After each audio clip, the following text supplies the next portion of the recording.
سيف طلال راح فدوى لديالة، الله يتقبله يا رب إن شاء الله. كنا على هالطريق، بس ديالة يا ناس ده تذبح الآن في مكبرات الصوت. تجول الميليشيات الشوارع وتنادي في أغلب الأحياء وفي أغلب النواحي وفي أغلب القرى، تطالب من السكان بالخروج من ديالة وترك المنازل، تطالب الناس بالرحيل، تطالب سنة ديالة بالرحيل. متى سيتحرك من سلمته ديالة أصواتها، أمنتها عليها؟ إذا كان رئيس برلمان، أو إذا كان زعيم عشائري، أو إذا كان نائب، أو إذا كان أي سياسي،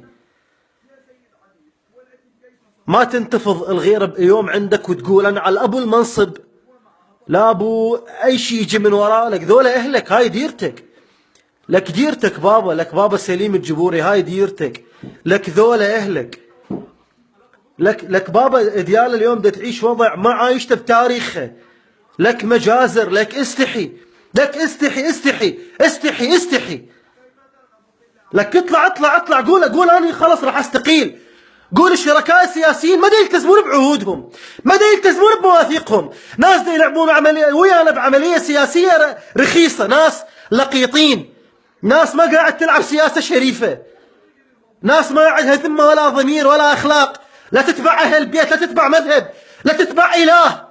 اطلع أخي، اطلع الديالة قاعد تحترق.